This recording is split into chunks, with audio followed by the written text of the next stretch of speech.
everyone. Welcome to a brand new episode of Not Aspirational. I'm your host, Hannah Aaron Brown. Happy New Year. I know we're already almost halfway through January, but this is the first episode of 2026 because first thing I did this year was get COVID.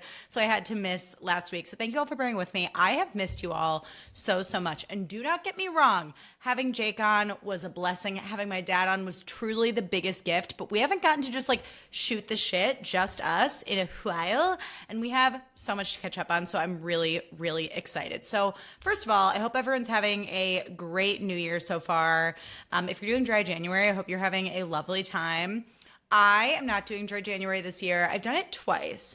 Here's why I'm not doing it is because I'm the type of person where I get a bit like obsessive about things and welcome to me. And I find that like doing dry January gives me more of like an all or nothing relationship to like alcohol. And it's like, for me, it's like going on a crash diet where it's like, I'm not going to have any sugar. And then like all you want to do is eat like an entire cake. So I'm definitely more of like an everything in moderation kind of girl.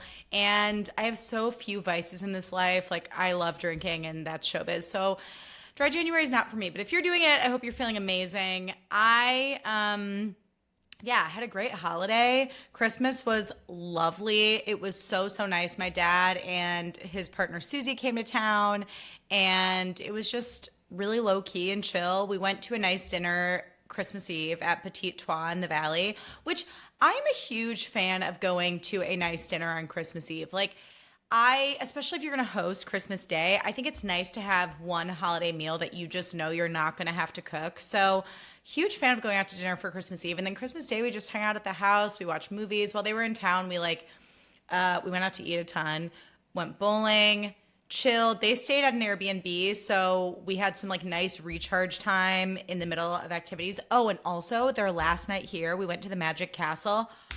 Oh my God, I fucking love magic. Okay, I'm a great audience member when it comes to magic tricks because I will give you the big reaction that you're craving and like not in an annoying like attention whore kind of way. I'm like this in movie theaters too. Like when I'm excited about something or highly entertained, I will have like a vocal response where I'm like, oh no, like I can't help it. So shout out to friend of the pod, Nick. He is a member at the Magic Castle. So he took me, Jake, and my dad and Susie. And I'm not fucking kidding you. These magic tricks were crazy. I was like, he's a witch. Burn him to the ground. Like the shit that I saw, I was like, how? Like how? So if you are ever in LA and you can swing it, highly recommend going to Magic Castle and seeing bar magic if you can, because bar magic is my kind of magic. Going back to how I just said I love drinking, they make you a drink. Like it's like they're a bartender, but they're also doing magic, and it is so like intimate and fun and cool. So we did that. And then for New Year's Eve, by the way, wait, really quick, thank you all so much for your kind messages about my dad and his podcast episode. He was I'm not kidding, so excited to come on. And he's been like, did your listeners like it? Like, is there any feedback? Like, what did they think? Like, he is just the cutest. And I know it meant the world to him to be able to come on and connect with you guys. And I am very touched that I'm going to get like so emo. God, getting older is such a trip. I'm so happy that we had such like a nice conversation and that now it's recorded and videotaped forever. I think that's really, really special. So thank you all for being a part of that with us and for being so supportive. I know it meant a lot to my dad and me. Now for New Year's Eve, Jake and I, our friends, had a house party and it was club themed. And fuck, I love this friend group because they're pretty much all parents, and when they decide to party, they go all out. Like they go hard. They're like, we don't have the kids tonight. Like tomorrow is tomorrow's problem. Let's fucking go for it. They decked their house out like a club. It had like literal like velvet ropes. There was like a VIP section. It was like so funny, and we had a really, really great time. And it was an excellent way to go out because unbeknownst to me, I already had COVID at that party. Now, before you judge me being like, did you have my sore throat? Why would you go to a party? No. For anyone who needs a refresher, because it's 2026, COVID takes like 5 days to incubate. So you're not going to feel symptoms until like 5 days in, which I did not. If I were feeling shitty, I wouldn't have gone to a party. So shout out to everyone I partied with on New Year's Eve. I hope everyone's okay. I never would have gone if I knew I had it. But that's the holidays. It's like everything's a super spreader. Everyone gets sick. So I spent the first week of January in bed, fully deceased. Now here's the thing. It was not ideal, okay? But me, like, 6 months, a year ago, I would have like taken that on and been like, oh my God, like this is not how I want to start the new year. Like this is a bad omen for 2026. And I said, no. I said, I'm not fucking taking that on. Okay. Shit happens. I got COVID. I partied for like 4 months straight. COVID struck me down. And then Jake was like, you should quarantine in here. I'm going to sleep in the guest room. And at first I was like, oh my God, I'm going to miss Jake so much. Because I love being alone, but like by choice, not when it's thrust upon me. But then I said, hold the phone. Wait a minute. Let's walk this back a second. I said, so you're telling me, Jake, that you want me to stay in bed for the indefinite future, lights off. I mean, that was my choice, but lights off and just watch TV uninterrupted without yo ass for like days and sleep as much as I can. And you'll occasionally bring me like tea and soup. I'm fucking in, okay? So then I reframed it and I was like, this is not so bad. So I watched so many movies. I watched so much TV, which we'll get into. But now I'm feeling much better and ready to take on the new year. So you might be wondering, Hannah, what are your New Year's resolutions? I'm so glad you asked. So wait, quick backtrack before my New Year's resolution. So every year, Jake and I have this tradition. We've done it 2 years now. We write a letter to ourselves every New Year's Eve. And then we put it in my copy of Amy Poehler's book, Yes, Please. And then we read it on the following New Year's Eve and then write a new letter on New Year's Eve. So you read it and then you write a new one for the following year. And it's sort of like a manifestation exercise. But what I realized looking at last year's was I understand like the psychology of manifesting things. Like you hear stories like how Jim Carrey was like, he wrote himself a check for $1 million and the first check he ever made off a movie was for exactly $1 million. Like you hear those stories. So like, I think that's what I was going for in previous years. But like in last year's letter to myself, it was like, did you get cast on Nobody Wants This? And it's like, no. And it's like, do you have this much money in the bank? And it's like, no. And so I realized, I was like, I didn't let it make me feel bad about myself, but I was like, I just don't know if that's like fun or exciting to me to read the following year. So Jake and I kind of decided when we wrote our 2026 letter to ourselves to focus on things that were like in our control. So rather than be like, I want this amount of money in the bank, it's like, what steps could I take? Like what concrete thing that I'm in my control of could I do that could impact that number in the bank? Which even this year, I mean, it's like, if I can live comfortably, that's fine. I'm not really attached to a specific number in the bank, but I guess last year I was. So anyways, we wrote the letter to ourselves, felt really good about it. Already don't remember what we wrote, but it's such a fun tradition. I highly recommend it. But when I was thinking about New Year's resolutions, I was like, what do I want to do? And normally they're related to like career or like vanity, okay? Like getting hotter. So I was like, career stuff? Like I learned towards the end of last year that like I need to be really serious about using my early morning hours wisely. Otherwise, like the longer the day goes on, the less likely I am to do something. So like when it comes to writing, it's like, I really want to write and star in a short film this year. So it's like, okay, if that were a New Year's resolution, it would be like, okay, I know that I need to write every day. But I was like, I want to make New Year's resolutions that have nothing to do with career, that are concrete and in my control. And I'm so fucking excited about what I came up with. So here's what they are. My first one is to get really good at bowling and join a bowling league. I have kind of like loved bowling culture my whole life. Like, I've always loved the act of like going and like picking out an outfit that I know is going to look cute with the shoes. When I was a kid and someone would have like a cosmic bowling party, that was like the coolest party you could have as a child. Like it's the equivalent of like going to a club as a child. And it had this sort of like, for me, it was like, oh my God, like I'm going to be in the dark bowling with like my crush. Like it felt so like romantic and like adult, you know what I mean? Like as a kid. And so I loved cosmic bowling as a child. And then, sorry, quick tangent. I asked Jake, I was like, what kind of birthday party as a little kid did you think was more like romantic and adult and like mature? Cosmic bowling or roller skating? And Jake was like, cosmic roller skating was like the peak of like sexy birthday parties you could have as a kid.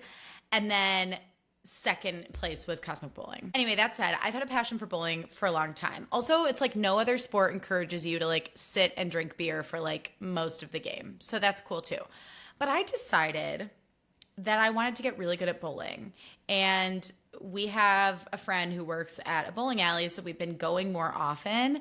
And my precision's getting pretty good. And just the feeling of like learning something new and concentrating on it, and especially something that is not attached to any outcome, like doesn't matter if I'm good or bad, it's literally just for me.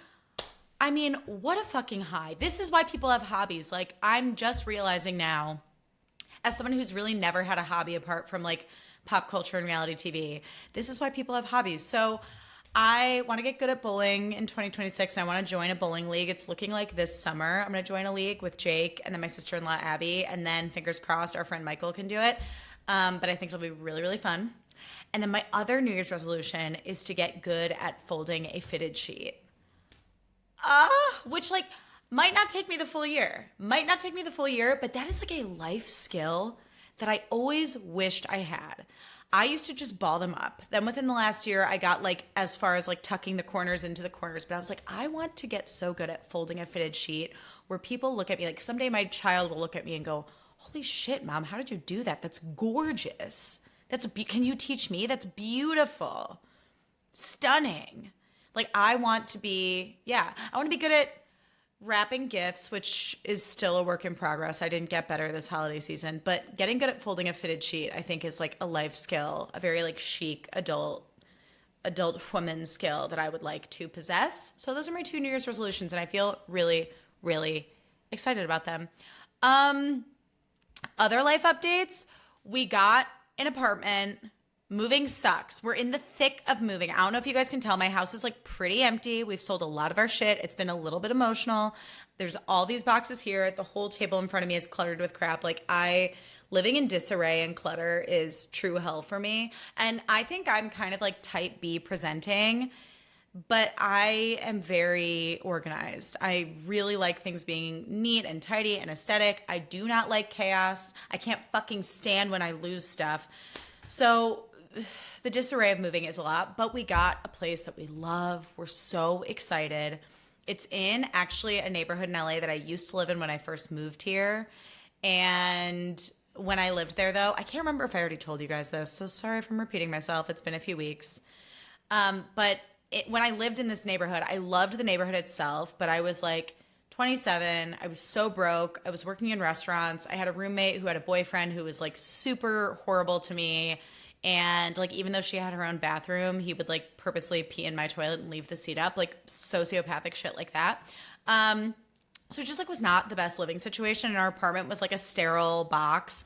And so to be able to move back with Jake, like more settled in myself and my life, and to like get this very aesthetic, cute place with cool neighbors and to make it our own, it's just going to be really like a really nice, fresh chapter for us. And Jake's always wanted to live in this neighborhood and he's never gotten to. So like, I think it'll be really fun. It'll be really exciting. And even though moving sucks, eyes on the prize. It's interesting though. It's interesting like riding the wave of like grieving this house. Like specifically, we sold this bench because we didn't have room for it in our new place. And also like our taste has changed a little bit, but we sold this bench and it was always Monty's bench that he would like sleep on, and he would jump on it before his walk because he would get really excited. And so selling it and like seeing him get confused was like so sad. We were both like sobbing. So like riding the wave of grief with moving is really intense. And I will say like something that's so special about this house is like my mom's house that my stepdad and my little sister live in. Like it still exists, but like since my mom hasn't been alive in like 10 years and was so sick like her last few years, it hasn't felt like my mom's house in a really long time. And then my dad shares an apartment with Susie. So it's like I haven't had this feeling of like, oh, I'm going home to my parents' house like in a really long time. And so this house, like living here, was extremely healing for me. And so with that, you know, comes a lot of emotions, but also I'm so excited to like live in a walkable neighborhood and fuck around and have a hot girl summer in my new place, settling in with Jake and our pets. It's going to be fantastic. So that's a life update. Oh, and then my last life update is I got a new therapist. I'm so fucking excited. Okay. I have a therapist friend who I called and I said, do you know any therapists? Here's what I really need to work on. He said, I got you. Send this person an email. We do an intake call. The second I see her face, I just start weeping because I feel so safe. I'm like, oh my God. Also, to be fair, I was like one day away from getting my period, but that's neither here nor there. I have some shit I want to work on this year. So I started weeping. I was so comforted by her. She's so professional. Like, I want to call her doctor, you know? Like, in the past, I've had therapists that like treat me like we're friends and they're kind of chaotic. And I'm like, I don't really, like, you're not giving doctor. This is a doctor. She's going to fix this brain. And I cannot fucking wait. Also, I'm hoping to get on Wellbutrin this year, but that's neither here nor there. That's a psychiatrist, not a psychologist. One thing at a time. But I'm really excited about that. And even like we did our intake appointment on Friday and she was like, okay, so like, do you want to get something on the books? And I was like, well, next week's like pretty crazy. I'm in the middle of moving. And she's like, so do you think maybe you might need like some extra support next week then? And I was like, drag me, doctor, because in my mind I was like, well, I just don't have time. And I self-sabotage this. I've noticed this about myself. I'll be like, well, I just don't have time. I just don't have time. It's like with writing and working out and anything that matters to me. I'll be like, I don't have time. And it's like, no, when you think you don't have time is often when you need to lock the fuck in and discipline yourself and force yourself to do the thing that you quote don't have time for because you know that you need it. Your body and your soul and your mind, something is telling you that you need it. So I have a therapy appointment tomorrow and I'm shout out to doctor. I'm not going to name her because it's too early, but like maybe someday I will, but I'm so excited. Okay. So while I was, while I had COVID and I was like rotting in bed, and then also in those amazing like murky days between Christmas and New Year's Eve, I watched so many movies and so much TV and I want to talk about them all. First thing I watched was Anniversary. This movie was so fucked up. I thought I was going to get like a fun little psychological thriller. Like I love like Fatal Attraction, Hand That Rocks the Cradle. Like I love like a steamy thriller, like family drama. This was a really intense political movie. And what's really fucked up and creepy about it is it's kind of getting buried. Like there's been like no press for it.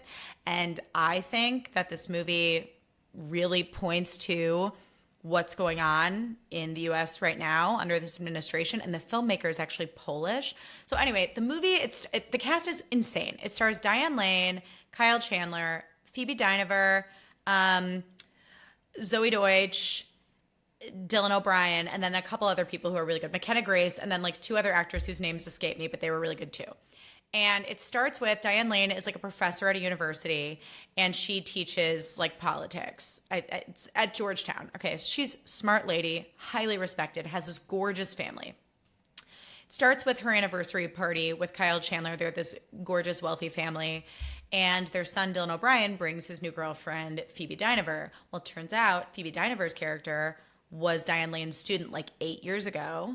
And Diane Lane like got her expelled because she had written this really disturbing thesis about this like political movement that she wanted to enact, basically. And Diane Lane was like, oh my God, no, she's like scary. She's violent. Like, I don't love that my son is dating her. This is a little weird. And then it jumps like year to year. And it basically shows how this woman's like political ideology like takes hold of the entire nation and unravels this family. And when I tell you, I was sick to my stomach. I like couldn't sleep over this movie. I was awake at like 5 a.m. just like thinking about it. It was so fucked. If you're looking, and for some people, I know there's some of you out there who are like me that like when someone tells me that there's something fucked up, I'm like, well, now I have to watch it. So like if you watch it, you've been warned. And also if you watch it, DM me and tell me what you think. But this movie really stuck with me. And I don't fully know how I feel about it. Like on one hand, I'm like, was this a little heavy handed? On the other, I was like, it's kind of not though. Like it's not though. If you really look at what's going on in this country, it's not. So if you don't want to go there mentally, I understand because the world is scary enough. But yeah, it's a movie that'll stick with you. It really broke me. Lionsgate, you're getting my therapy bill. Doctor and I are going to have to undo the shit that you did to my psyche. So thanks a lot. Moving right along. Obviously, I watched Heated Rivalry. I think there have been a million think pieces about Heated Rivalry and why it's such a great show and why we need it. Here is what I want to say. A couple things. First thing is I read an article on Instagram written by Ana La Madrid on her Substack about how Heated Rivalry was very much against what, quote, Hollywood thinks will work, okay? Because you had two unknown actors as the stars. You had a queer love story, and like unfortunately, a lot of people are like homophobic and stupid. You had were those the biggest things? Basically, she was saying you had a lot of reasons why, on paper, like an algorithm would say that this show would not be a success. And it ended up being a huge breakout success. And Hudson Williams and Connor Story are so incredible. And watching them become stars in real time is like such a treat. I'm like kicking my feet cheering them on because in a world where we see Nepo babies make it all the time, for better or worse, there are some Nepo babies I love. Zoe Deutsch is a Nepo baby I will always stand because anything I watch, I'm like, I fucking love watching her. I think she's so talented. But like, it's so refreshing to see two unknowns, like actual normies who worked their fucking asses off and are so good at acting and have worked in restaurants and have like done the shit succeed. Like I think it's inspiring for all of us, whether you're like me and you're in this industry or you're like someone at home just like watching it all happen. I think it's just like so inspiring on so many levels, and the way that this love story on this show has like gripped the nation and everyone's been able to come together over a show that is like a romance and only good things happen to these people, and it's I have chills just thinking about it. It's just like sweet and tender. I think it's really what we all need right now. And I'm just happy that it exists, and I'm happy that it's been so successful, and I love those boys. I'm so happy for them. They're adorable. They're so talented. They deserve the world. And that said, earnestness and caring is so in for 2026. Like, bring back caring. Bring back being bubbly and excited and silly geese and smiling. I know it's like problematic to be like, you should smile more. Like, I don't want to sound like a boomer, like straight white man, but like seriously, I'm sick of people pouting and acting bored when they're at cool parties and doing cool things. Like, can you just say I'm excited? Do you guys remember the movie Selena, starring one Jennifer Lopez? She's doing an interview, but because like Selena didn't really speak a lot of Spanish, she doesn't know like how to say that she's going to be excited, and she goes, and muy excited, and then she just starts giggling like so happily and excitedly, and all the reporters eat it up, and everyone's like, oh my god, Selena, you're so adorable and endearing. Like, that is the energy. Muy excited. Let's just like be excited about things. Again, I think like the world is such a fiery hellscape, as the movie Anniversary showed us. So I think being excited and letting ourselves celebrate and be happy and geek out about things is like, it's the remedy. It's what we need. Moving right along, Tangled. Okay. Tangled announced the cast.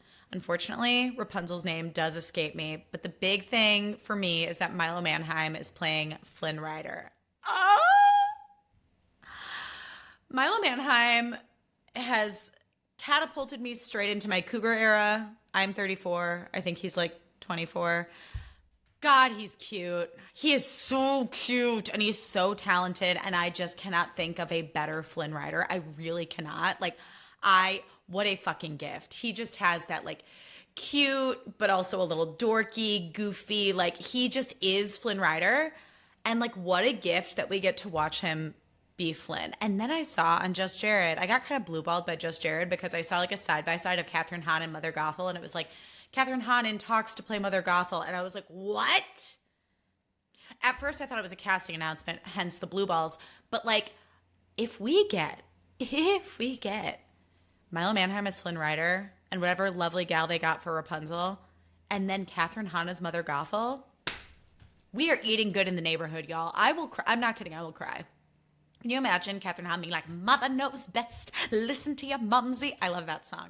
Mother knows best. I do think it's like highly likely that she would get it, because not only is she like such a good casting choice, but like she's already a Marvel girly, so she's already in the Disney fam. I think like the casting of Flynn and Rapunzel is like for the younger kids to be excited about, and then casting Catherine is like all the parents are going to be hyped about that because she's just such like an icon and such a scene stealer in everything she's in. So I really hope that's the movie we get, but holy fuck, I'm so excited. God, cinema is so back, you guys. Anyways, speaking of cinema, I was reminded by friend of the pod, Tess Palomo, about a little movie called Win a Date with Tad Hamilton from, I believe, 2002. I have seen this movie once in my life. I'm pretty sure I rented it at Blockbuster with my mom when it came out, and I was like 12, and I thought nothing of it. Okay. I rewatched it when I was sick. It is so fucking good. criminally underrated rom-com. And isn't it interesting how like you can have like pop culture blind spots depending on like how you were raised and like what movies your parents watched and like what movies you had on VHS for whatever reason. Like that was just such a blind spot for me. And it is a great fucking movie. Like Kate Bosworth is adorable. Jennifer Goodwin plays the like slutty best friend, like my dream role. She's great. Josh Duhamel. I've never been like a Josh Duhamel girl. Like respectfully, I've just never really thought about him very much. But woo-wee, Tad Hamilton. Tad Hamilton has Riz on another level. He's so fucking hot in that movie. Like when he kissed Kate Bosworth in that movie, spoiler alert, I was like kicking my feet. Like my heart fluttered. I was like, like I was shook by how sexy he was. And then you have Topher Grace being like the adorable like Seth Cohen type. So you got all your early 2000s boxes checked and then some. It's so good. I think it's streaming on Prime. So if you've never seen it or if you want to rewatch it, Win a Date with Tad Hamilton is a perfect film. Stranger Things finale came out. Lots of discourse about the Stranger Things finale. Okay, here's what I'm going to say. I thought it was fine. Also spoiler alert, if you have not watched the Stranger Things finale, you have been warned. Okay. I am thrilled that they didn't kill off Steve. They gave us a little fake out moment and then he was fine. I was honestly happy that everyone ended up so happy. I wasn't shocked that 11 didn't make it to the end. I do believe, if anyone's asking, I believe that 11 is okay. Okay. And I really thought that was cool. I thought that moment with D&D at the end was really cool, the way Mike explained it. And also the last moment where like Mike is going up the stairs, like ascending to adulthood, and then his little sister and all her friends come down and like take their place. I like fully cried. I was like, oh my God, we've been with these characters for so long. I'm going to miss them so fucking much. But I will say I think there were a lot of like unanswered questions, and I just thought we were kind of going to get like a more revelatory character death, like something that was a little more impactful. I think it was like a lot of red herrings that like, and just like things introduced or like clues that never really got explained. And then I read this article. Let's be honest, I saw a TikTok summarizing an article about the Duffer Brothers like being asked about it, and they were pretty much like, yeah, we don't know. Yeah, we don't know. We kind of just felt like doing that. Like it was like the end of Lost, where it was like they just hadn't thought through all these things. And that's annoying because like you're on TikTok and you're seeing all these fans come up with these like genius fan theories that would be so fucking cool. And then the Duffer Brothers are like, I don't know. It's a baby. I have no money. I don't know. And it's kind of like, get it together, guys. Like, come on. Come on. There were also like theories that there was like one secret episode of Stranger Things that was gonna come out like the day after, and everyone was like freaking out, being like, that episode's coming tonight. Like it was getting like Swiftie vibes, respectfully. And I was like, everyone needs to fucking chill. There's no episode coming. Like it's not coming. It's done. It's done. And it was done. And I was like, I feel for everyone who was disappointed, but I was like, guys, like it was obviously done. Like respectfully get a grip. And like the Duffer Brothers, like, love them, love that show. I'm so grateful that it exists. But at the end of the day, like, with love and light, peace and love in my heart, they're a couple bros. Like, they made a show that they liked, and they didn't think through everything, you know? And it is what it is. Speaking of shows that come back soon that are going to wreck us, Tell Me Lies comes back. Okay, I'm pre-recording this on Monday. The first episode will be out by the time this podcast episode comes out. So Tell Me Lies is officially back. And I am so fucking excited. I love that horny, toxic show. I love those horny, toxic people. I just want to watch hot people do fucked up things to each other. Also, Wrigley is such an underrated actor on that show. I think he is so fantastic. Season 2 ended on quite a cliffhanger. And I just can't wait to disappear into the madness of that show. You know, going back to the movie anniversary, sometimes I do find that the only things that really help me dissociate are like truly diabolical, fucked up things. It's the same reason I love like true crime documentaries. And so all that said, I'm so excited for Tell Me Lies to be back. We will be talking about that on the pod. And then I also got into the show Industry on HBO because there's a new season coming out or it just came out. And I was like, you know, I usually am kind of too big of a ding dong for like chic scripted shows, but I really trust HBO with most things. Like I think they produce a lot of really good content, and everyone says Industry is great. And so I watched the first season. I binged that. I like have taken a pause, but I'm a few episodes into the second season. And while I could not tell you what's going on, I fucking love it. It's so good. Like, I think what I'm realizing is, and maybe I'm just a fucking idiot, and first of all, it is a subtitle show. Let me just say, it is a subtitle show, at least for me. Second of all, I'm just into the characters. I'm driven by the characters and what they're doing. And like, you don't have to know like about like mergers and acquisitions and like all that like smart finance stuff if like to enjoy the show. Like, the characters are enough. So I'm excited to keep going with that. I love having a good show to binge. And I always feel really smart when I can watch a scripted show and actually get into it. So shout out to Industry and Heated Rivalry for making me feel like an intellectual. Oh, and Tell Me Lies. Tell Me Lies, though, is like, I will say with Love and Light, a little bit like smuttier than Industry and Heated Rivalry. But I love that too. And again, it's really well acted. So nothing but love over here. Last movie I want to touch on really quick is a movie I actually haven't seen, and it's the movie Song Sung Blue about Neil Diamond, I think. Yeah, Neil Diamond. I have a theory about Song Sung Blue that this movie was fully made by AI, like written by AI, pitched by AI. Like, it was like some Hollywood exec was like, went into an algorithm and was like, what movie will people see? Award season, famous people, famous musician. And then it just spat out Song Sung Blue. It was like, we will get Hugh Jackman. We will get Kate Hudson. We will make it a period piece about a musician. People will love it. We will give Hugh Jackman a wig. It'll be great. And I was just like, what in the AI hell is going on? And like, going back to Heated Rivalry, it's like Heated Rivalry, again, an algorithm could fucking never. An algorithm could fucking never. And it is such a gorgeous show. Opposite end of the spectrum, Song Sung Blue. And I genuinely want to know who is going to the movie theater, to the cinema, and saying, yeah, one ticket for the 6:15 of Song Sung Blue, and I'll get a large popcorn to go. Like, who is spending like $40 between the ticket and snacks, parking, etc., depending on where you live, to see Song Sung Blue? I think no one. Like, I don't even think anyone's dad is like, I'm gonna go see that Neil Diamond movie. Like, I genuinely don't think anyone gives a fuck about this movie. But when I think about how much it probably cost to make it, I'm sick. I'm sick. Okay. Other things that I want to get into, just other musings. For those of you not on TikTok, I need to put you on to Tamara, an icon, the newest brat icon, Tamara, the 365 buttons girl. So this girl has gone viral. Mind you, she has no social presence. Like, she doesn't even have like a picture on her TikTok. She is like a mysterious entity on TikTok. But she had quite a saga on TikTok. She's an icon. I'm obsessed with her. And she is the energy. We're all channeling Tamara going into 2026. Okay. So it all starts with one girl, not Tamara, some other girl posts a video about how she's like rebranding herself in 2026. And that video pops the fuck off. Okay. And then Tamara comments, I'm getting 365 buttons, one for each day, because I want to do more stuff and I'm scared of time. So I want to be more conscious of it.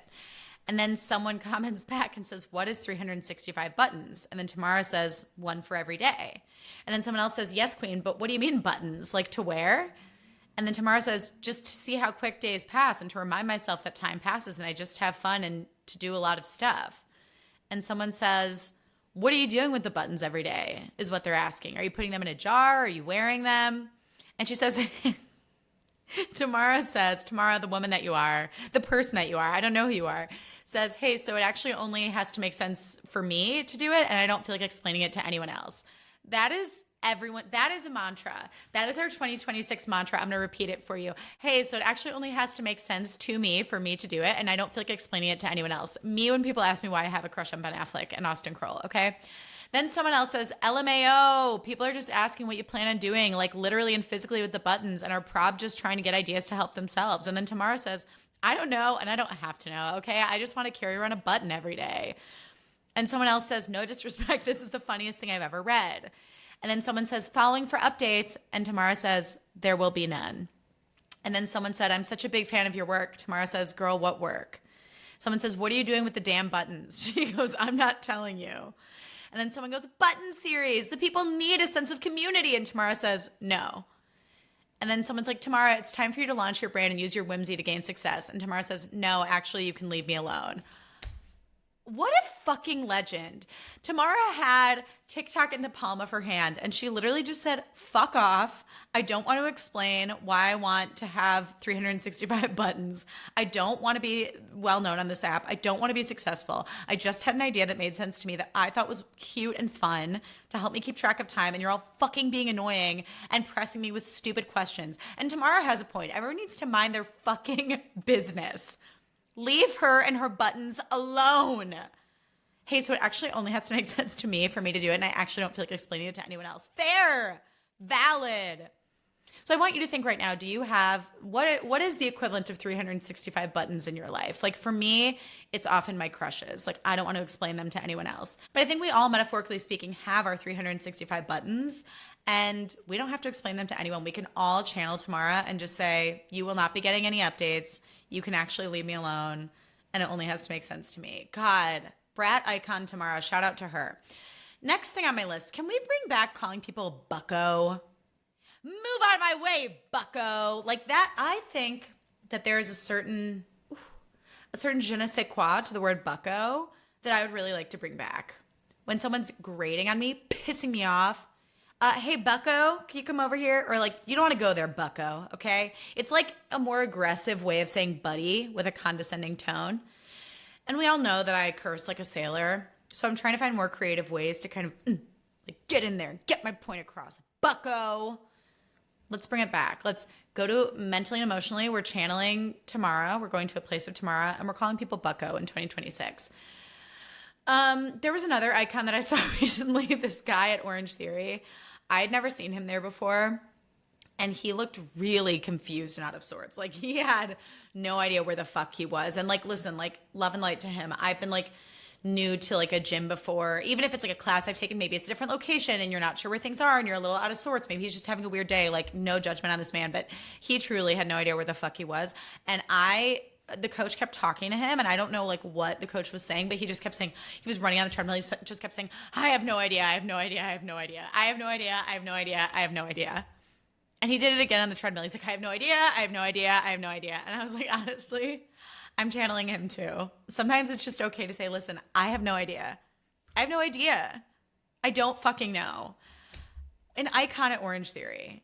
And sometimes we're in a place of I have no idea. And like, that's okay. Normalize having no idea. Okay, last thing that I'm bringing up before grow up, which we're behind on, but I have some good ones.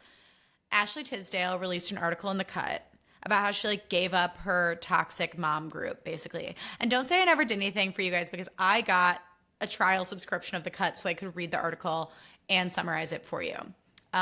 Which now I'm realizing I probably could have just gone on TikTok and seen someone else do that, but whatever, okay? I wanted to go directly to the source. So basically, Ashley Tisdale was in this mom group, and she like her and this mom group all had kids like early pandemic. So they weren't really able to go to like mommy and me classes and things that kind of socialize you as a mom and like help you meet other moms. So like she was super grateful when she found herself in this mom friend group, right? Well, she started feeling really left out, which to be fair, I don't think I'm on Ashley Tisdale's side in this by default, but feeling left out is like one of my biggest triggers. And I've had like a lot of trauma with like feeling left out of friend groups and like, you know, stuff like that. So I understand that pit in your stomach you get when you get on Instagram and you see that everyone's doing something without you and no one called you. And it's a horrible feeling. And I really wouldn't wish it on anyone. And she basically gets to a point where she's like, I didn't want to feel this way anymore, so I walked away from the mom group, which is fine, okay? I think it's just her like posting about it and like writing an article about it that was like messy and uncalled for. It's like move in silence, you know what I mean? But basically she started feeling left out, and she was like, to be clear, I've never considered the moms to be bad people. And then in parentheses, she said, maybe one. But I do think our group dynamic stopped being healthy and positive. For me, anyway. So this mom group included like Mandy Moore, Hillary Duff, Meghan Trainor, among famous people, and then some other moms who I don't know who they are. But they seem very like chic and rich, and they're always like doing like coordinated activities together. And like, here's my thing. Going back to what I was just saying, I'm all for like walking away from a friend group that feels like not good for you. Like I personally had to make a rule with myself this year, and something that I'm super excited to unpack with Dr. Like I had to make a rule with myself that like if I'm ever in a friendship dynamic where I'm forced into a role of fawning, again, I can't remember if I already said this on the podcast. I've been thinking about it a lot lately. But like if I'm ever in a role in a friendship where I'm forced to fawn over the person and constantly like be of service and like beg them to be my friend or beg them to respond to a text or beg them to hang out with me, I have to walk away because like that is just so vibrationally like bad for me, not to be all woo woo, but like it really fucks with my self-confidence. And I think it would with anybody, but like I have to be strong enough to be like, even though being left out feels horrible, even though feeling rejected feels horrible, I would rather choose the peace of being alone than like giving into that dynamic. So I understand where Ashley's coming from, but I do think like releasing an article when she's grappling with like the court of public opinion when it comes to like America's sweethearts like Hillary Duff and Mandy Moore. I'm leaving Meghan Trainor out of it because she pisses me off and I can't believe she shits next to her husband, so she'll never get my respect. But like when you're dealing with Hillary Duff and Mandy Moore, like you're taking a big swing coming out with this article. And so I just think she should have moved in silence. And another thing that I'm doing, that said, another thing I'm doing in 2026 is moving in silence. If I have something that I'm working on, if I have something that means something to me, I'm not saying shit to fucking anyone until it's done, until it exists, until I have something to show. I'm just doing my thing, keeping shit to myself. And as you know, based on this podcast, I'm incapable of being subtle and I'm incapable of shutting the fuck up. But I do think there's a lot of peace and protection and stability that you can offer yourself when you are selective with what you share and who you share it with. And I think when you open your shit up to people, you're inviting other energies to influence it or to influence how you feel about it. So my suggestion and what I'm trying to do more of is just keeping my shit to myself and just doing my thing quietly. I'll let you know how that goes. I can't wait to talk to Dr. about that. But anyways, I understand where Ashley was coming from. And I think if that's her truth, like valid, I just think the article and posting about it on Instagram was like unnecessarily messy and like kind of rude.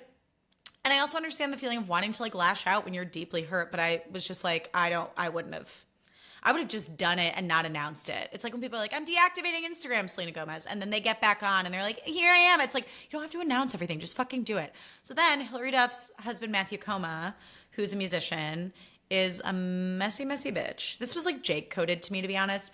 He made an Instagram post that looked like he was interviewed by The Cut, but he was not. So this was like a Photoshop situation, which like, I think it's funny and it's kind of messy and kind of mean girl, to be honest. It's a lot of effort to like Photoshop a fake Cut article about yourself, but whatever.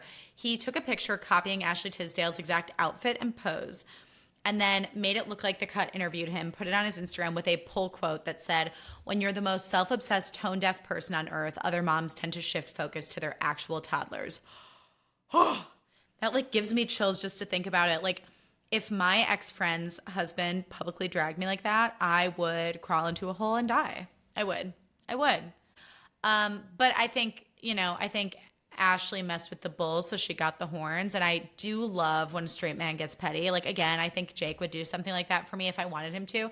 And I also think, like, what I love about Hillary Duff is, like, she's so real. And, like, this means that Hillary Duff is petty, too, which I love. Like, as a petty person and a certified hater, when appropriate, when warranted, like, I respect Hillary for being like, yeah, fucking do it. I don't care. Like, she started it. I don't give a fuck. And Hillary Duff's just like releasing music, looking hot, being unbothered. So like queen. But God, I love the mess. In the immortal words of Marie Kondo, I love mess. What a fucking gift. I can't wait to see how this continues to unfold. If it continues to unfold, again, I don't know Ashley's side. I don't disagree with how Ashley Tisdale said she felt in that article. I do deeply disagree with how she handled it. And if asked to pick a side, I just want to say I will always pick Hillary Duff's side. And you have that. The internet never forgets. You have that recorded on this podcast. I'm not siding with Ashley Tisdale. I'm saying being left out sucks.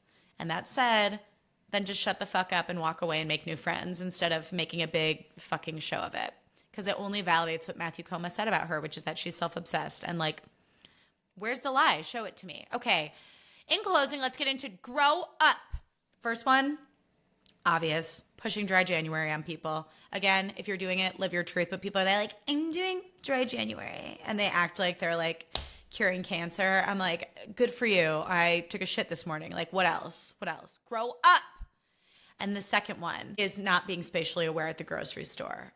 I was at the grocery store the other day. I was at Trader Joe's, aka Satan's asshole. And I was trying to get onions. Like I was trying to get one singular yellow onion for a soup recipe. And this woman was just standing there in the whole corner of onions. There's only like 3 kinds. She was taking, between her and her cart, she was taking up the whole corner of onions, just staring. Just staring. Bitch, there's three varieties. You got purple, yellow, white. Pick your fucking poison and move out of the way. Had no idea I was there. And that whole Trader Joe's excursion, like, there were like children running around everywhere, and I don't fault the children. I fault their parents for not being aware of their children in the store and thinking it's a fucking playground. I'm sorry, I'm not trying to be a bitch. I know being a parent is like really hard, but like if your kid runs into my cart because they're not paying attention, like, you know, you're going to get mad at me about it. So like mind your space. Pay attention to people around you. It's like Trader Joe's and airports. Everyone just loses all their spatial awareness and gets stupid, and it drives me crazy. So grow up. And also return your cart. Don't be a dick. Well, that felt fun, everyone. I am so happy to be back here with you. I just know that there are lots of great things ahead for us, for this community, hopefully for this show. If you love this episode, leave it a rating and a review. Tell a friend, share it on your Instagram stories, spread the word. Also, I have a few podcast appearances coming up, so watch this space. Keep an eye out. I will be posting them on Instagram and sharing them when the time comes. And if you're in LA on February 27th, please come see me in the live reading of a new comedy pilot I'm cast in. It's called Rock Blocked. It's super fun. It's about 3 sisters fighting over their bubby's ring and what they will do to get this precious family heirloom. It's going to be a really, really fun event. Food, drinks, local jewelers, like, it's going to be a whole thing. So link in show notes to RSVP. And also, if you don't follow me already, follow me at Hannah Aaron Brown on everything. That's HANNAH, AARON, BROWN. And I love y'all, and I will see you soon. Bye.